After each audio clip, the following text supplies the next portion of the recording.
Alors bonjour à vous les cinquièmes.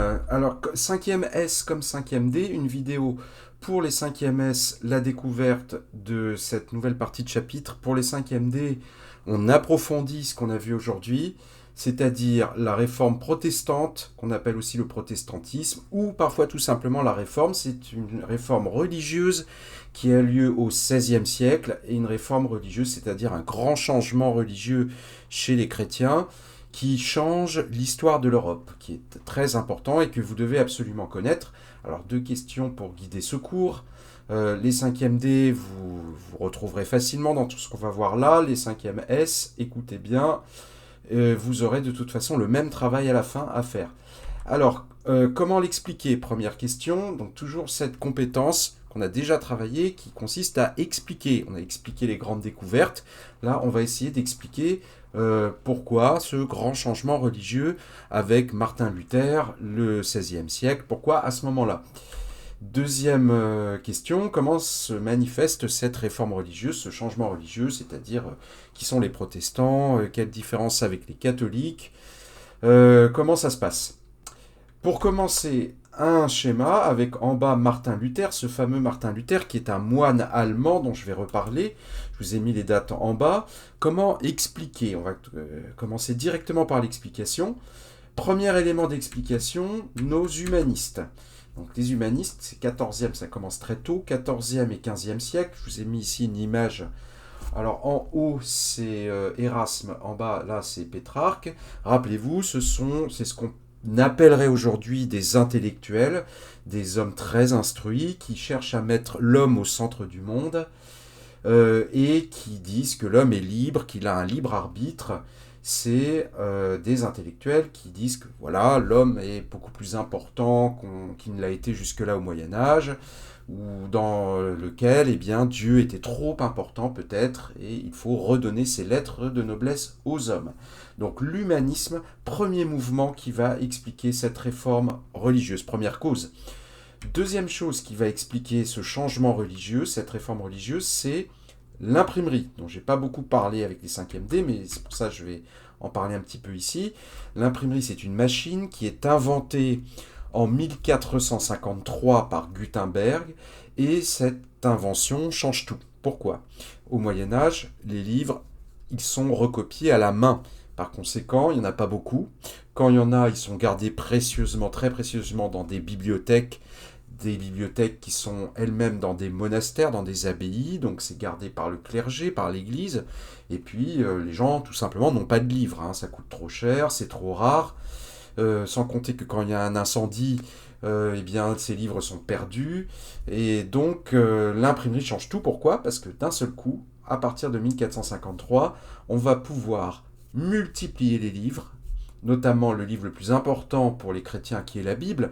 On va pouvoir le multiplier à des milliers d'exemplaires au lieu eh bien, de le recopier lentement et longuement avant dans des monastères.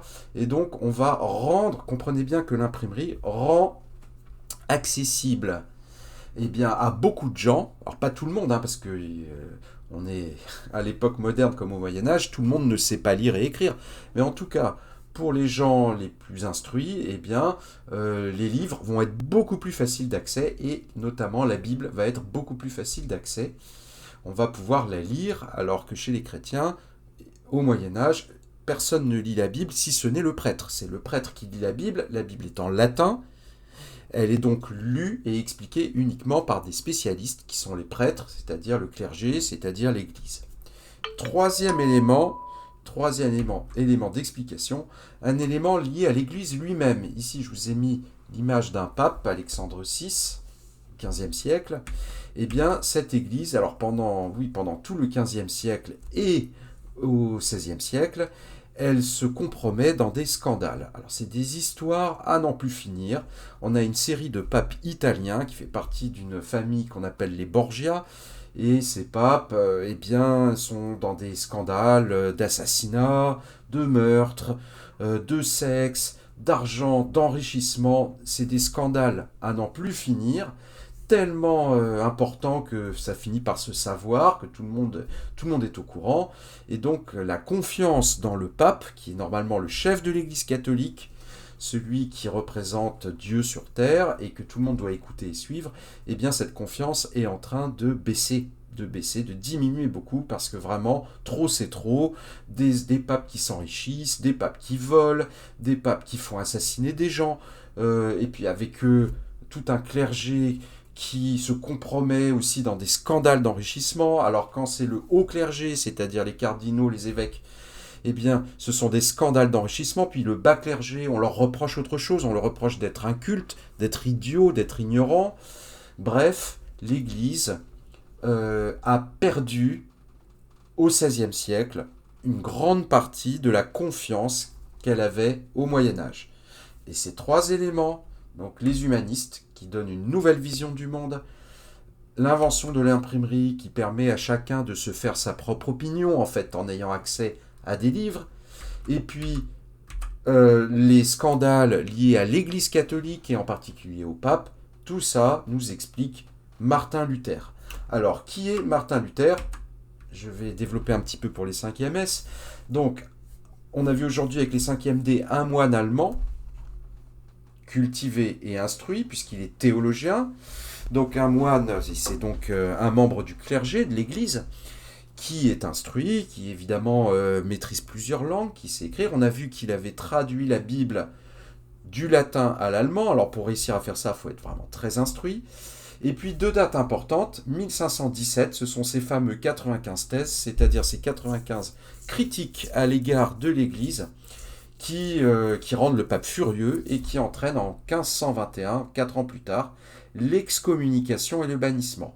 L'excommunication, c'est l'expulsion de la communauté des chrétiens, et quand on est exclu de la communauté des chrétiens, eh bien c'est une punition très grave à l'époque, puisque qui dit excommunication dit interdiction d'être enterré dans un cimetière chrétien, et si on n'est pas enterré dans un cimetière chrétien, dans les croyances des gens de l'époque, ça veut dire l'enfer et pas le paradis. Et de l'autre côté, le bannissement, ça c'est Charles Quint, donc c'est un moine allemand, donc il est dans l'empire de Charles Quint, dans l'empire Habsbourg. Charles Quint, étant allié de l'Église, évidemment, le bannit de son empire. Il va d'ailleurs rester dans l'empire, en fait il va se réfugier dans un état allemand qui est assez tolérant avec ce qu'il dit, mais en tout cas il est rejeté à la fois par le pape et par l'empereur Charles Quint, ce qui l'empêche pas jusqu'à sa mort de continuer à organiser sa nouvelle église, de rejeter certains mouvements qui veulent le suivre, d'en accepter d'autres. Il a un véritable travail d'organisateur, il organise une contre-église, une nouvelle église, avec certains qui le rejoignent, surtout en Allemagne, et puis on verra après au prochain cours où ça se passe cette réforme protestante. Bref, jusqu'à la fin de sa vie, il va organiser ce nouveau mouvement qui apparaît, qu'on commence à appeler réforme protestante, protestantisme, et qui s'organise en dehors de l'Église catholique. Ce sont toujours des chrétiens, c'est important de le comprendre, mais ce ne sont plus des catholiques, ce ne sont plus des... ils n'obéissent plus à l'Église et au pape. Vous avez un petit peu la même chose, je l'ai mis sur rose, chez les musulmans. Quand vous avez, chez les musulmans, vous avez deux grandes églises, entre guillemets, les sunnites et les chiites. Ils sont tous les deux musulmans, mais ils pensent différemment, ils ont des pratiques différentes. Ce sont donc, c'est la même religion, mais c'est deux églises, ou en tout cas deux organisations différentes, sunnisme et chiisme chez les musulmans. Et bien chez les chrétiens, c'est d'abord, on l'avait vu au début de l'année, catholique et orthodoxe, hein, les byzantins. Et puis là, à partir du XVIe siècle, ce qui est beaucoup plus important, nouveau schisme, nouvelle scission, nouveau schisme entre catholiques et protestants. Et les protestants, eh bien ça vient de cet homme, Martin Luther, moine allemand, qui organise cette réforme. Alors cette réforme, je ne vous ai pas parlé des indulgences, je vais en dire un mot, surtout pour les 5e S. Je vous ai dit 1517, les 95 thèses, en fait c'est Martin Luther qui affiche 95 nouvelles idées. Il affiche ça sur la porte d'une église, ça fait scandale, ça irrite fortement le pape, et parmi ces 95 thèses, on ne va pas les étudier évidemment, on va en voir une, c'est la thèse numéro 32, avec ici le dessin, la gravure qu'on avait vue en classe aujourd'hui. Regardez le petit texte, ils seront éternellement, donc c'est Luther qui écrit, hein, ils seront éternellement damnés, c'est-à-dire qu'ils vont aller en enfer, avec ceux qui les enseignent, ceux qui pensent que des lettres d'indulgence leur assurent le salut. Qu'est-ce que ça veut dire? Eh bien, à cette époque-là, le pape distribuait des indulgences, c'est-à-dire des bouts de papier sur lesquels il était écrit, eh bien voilà, tes péchés sont pardonnés, tu vas pouvoir accéder au paradis. Alors, que faisaient les chrétiens? Eh bien, ils allaient donner de l'argent au pape. Vous voyez ici le chrétien, il a des sacs pleins, il a même des poules. Il va donner toutes ses richesses au pape. On voit sur la table ici beaucoup d'argent. Et en échange, le pape lui donne une lettre de pardon qui devrait lui assurer le paradis.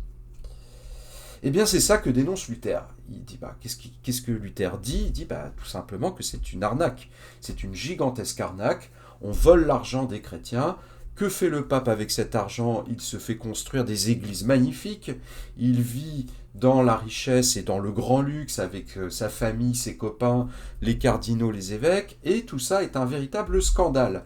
C'est le point de départ de la rupture entre Luther, qui est moine, et l'Église catholique. Cette histoire des indulgences. Je vous rappelle, les indulgences, c'est ce bout de papier échangé entre le pape et les chrétiens qui permettait aux chrétiens d'obtenir l'accès au paradis s'ils donnaient de l'argent ou s'ils faisaient certaines actions. D'accord, donc je continue. Donc 1517, les 95 thèses, et puis dans les années qui suivent, après 1521, l'excommunication, on est dans un conflit vraiment très très violent. Luther et ses amis, regardez, publient avec l'imprimerie, avec les gravures, ce qu'on appelle des caricatures, des choses qui sont très violentes à l'époque. Des papes représentés en animal, là encore un pape ici au centre représenté en animal, avec ici des clercs catholiques eux-mêmes représentés avec des têtes d'animaux pour bien montrer qu'ils sont ignorants, qu'ils sont très bien habillés, très fiers d'eux, très prétentieux, mais qu'au fond, ce ne sont pas mieux que des animaux. Et puis, regardez, plus intéressante ici, la caricature en bas. Alors, posez-vous la question, où sont les catholiques, où sont les protestants, à gauche ou à droite sur cette image? Regardez-la bien. Et oui, c'est bien ça, les catholiques sont à gauche, on voit le pape ici au fond sur son trône avec sa tiare papale, et puis les protestants à droite qui étaient, alors c'était la mode chez les protestants au XVIe siècle, ils étaient habillés en noir, très souvent en noir. Et que nous dit cette caricature? D'un côté, vous voyez cette immense balance, ici sur des plateaux de la balance, un livre. Alors à votre avis, qu'est-ce que c'est que ce livre? Gagné, c'est ça, c'est la Bible. Que nous dit cette caricature? Eh bien que la Bible pèse plus lourd que l'ensemble des choses de l'Église catholique. Ici, on a un moine franciscain, c'est l'Église catholique, les franciscains obéissaient au pape. On a des objets, des crucifix, une tiare papale, c'est-à-dire un chapeau, une couronne de pape, et puis un certain nombre d'autres choses qui devraient normalement peser beaucoup plus lourd. Et qu'est-ce que nous dit cette caricature? Eh bien tout simplement que ce qui est important, c'est la Bible, le texte sacré, et que tout le reste, tous ces objets, tout cet argent, toute cette richesse de l'Église catholique, eh bien ça ne vaut rien à côté de la seule chose qui a véritablement de l'importance, c'est-à-dire la Bible. Vous voyez le texte? L'Église catholique romaine, en dépit de sa richesse, quand on dit l'Église catholique romaine, c'est parce que le pape vit à Rome. L'Église catholique romaine, en dépit de sa richesse et son pouvoir, ne parvient pas à faire le poids face aux idées protestantes pour qui seule la Bible compte. Alors, voyez, donc, échange d'amabilité, échange de caricatures, de textes de débat pendant tout ce siècle, qui sont très violents, souvent très violents, et avec une espèce de comme ça de schisme, c'est-à-dire de séparation, qu'on pense pouvoir réconcilier au bout d'un moment, mais plus le temps passe et plus on s'aperçoit que on ne pourra pas les réconcilier, et donc que eh bien, les chrétiens, une partie des chrétiens de l'Europe va s'organiser autrement, va s'organiser en dehors de l'Église catholique. Alors, comment est-ce qu'ils s'organisent ces protestants? Eh bien, regardez cette image. Détail de l'hôtel de l'église de Torslund, 1561 au Danemark. Regardez que ça ressemble quand même pas mal aux catholiques. On a toujours, regardez ici à gauche, le baptême d'un bébé, ici. Ici au premier plan, ce qu'on appelle la communion. On donne le pain c'est-à-dire qui symbolise le corps du Christ, et ici le vin qui symbolise le sang du Christ, donc, comme chez les catholiques, la communion. Un crucifix ici au second plan avec Jésus, et puis ici, alors on ne parle, chez les protestants, on ne parle pas de prêtre, mais de pasteur. Un pasteur qui lit la Bible et puis qui en parle aux fidèles lui aussi. C'est pas totalement différent, il y a quand même une grosse différence, regardez, dans le lieu de culte lui-même. Ici, à gauche, on ne parle pas d'église pour les protestants, mais on parle de temple. Et un temple, c'est l'église des protestants, mais l'église qui est très peu décorée, très simple. Les protestants sont des gens qui ne veulent pas montrer leur richesse, qui ne veulent pas... vous voyez, contrairement aux catholiques, regardez l'image, c'est flagrant sur cette image, regardez, c'est une église baroque. Les catholiques veulent faire les choses les plus belles possibles dans les vêtements, dans l'architecture, dans la peinture, dans la sculpture, tout le temps, partout, ils veulent vraiment faire du beau, parce que pour eux, le beau, faire du beau, c'est rendre gloire à Dieu, que en faisant des choses belles, eh bien, c'est une façon d'adorer Dieu. Et les protestants, c'est le contraire, ils veulent des choses très simples. Ils veulent, par réaction contre l'Église catholique, mais aussi parce que pour eux, ce qui compte, c'est les personnes, leurs croyances, leur foi, le texte sacré, la Bible, et pas toutes les petites choses qu'on met tout autour, les tableaux, les sculptures, les petits anges en stuc, les plafonds décorés, tout ça, ils n'en veulent pas. Ils ont ici des temples, et les temples, ce sont des lieux de culte très simples, sans aucune décoration, avec parfois juste une croix, et un pasteur qui préside les cérémonies, mais c'est tout. Voilà, on va aussi d'ailleurs regarder les femmes protestantes, elles sont aussi habillées de façon plutôt stricte. Il y a assez peu finalement de couleurs, et puis regardez les bancs, on est assis, on écoute, et puis tout ça est fait de façon très simple. Ça, si on voulait faire une comparaison, on pourrait dire que ça ressemble un petit peu plus les protestants au culte musulman et même au culte juif que au culte catholique. Voilà. Alors, les points communs et les différences. Donc le tableau à recopier pour les deux classes, à recopier, donc je vous le mettrai en capture d'écran. Pour les 5e D, on l'a fait sur une feuille déjà, mais celui-là est un petit peu plus complet. On regarde rapidement. Donc, catholiques et protestants, quels sont leurs points communs? Ils ont la même foi, c'est la même religion, la même croyance en Jésus-Christ, qui est à la fois Dieu et homme pour les chrétiens. Donc ça ne change pas. La Bible, c'est le texte sacré, pour les deux, ça ne change pas. Le baptême et la communion, comme on vient de le voir ici, ça ne change pas non plus. Qu'est-ce qui change en revanche? Eh bien, les lieux de culte, on vient de le voir, les églises et les temples. J'ai dit au 5e des 2 sacrements chez les protestants, 7 sacrements chez les catholiques. Chez les catholiques, en plus de la communion et du baptême, il y a l'extrême-onction, la confirmation, le mariage, qui est un sacrement, l'ordination pour les prêtres. Il y a 7 sacrements chez les catholiques qui rythment la vie du catholique.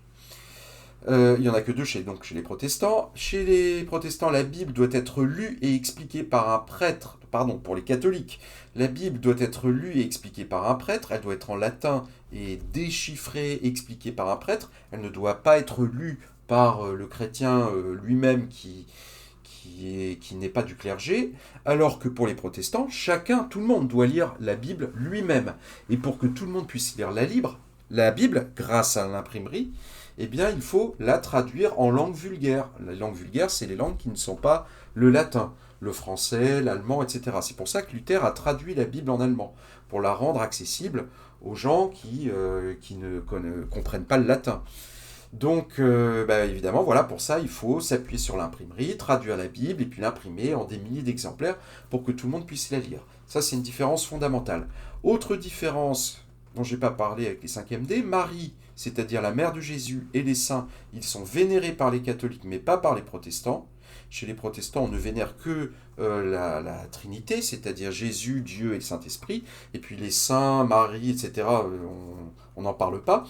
Et puis, ce qu'on avait dit en classe aussi, le salut, c'est-à-dire être sauvé, c'est-à-dire aller au paradis, affaire de foi pour les protestants, affaire de bonnes actions pour les catholiques. Pour un catholique, pour aller au paradis, il faut faire des bonnes actions, des bonnes choses. Il faut aider son prochain, il faut partager ses richesses, il ne faut pas faire le mal, il ne faut pas mentir, il ne faut pas voler, il ne faut pas tuer.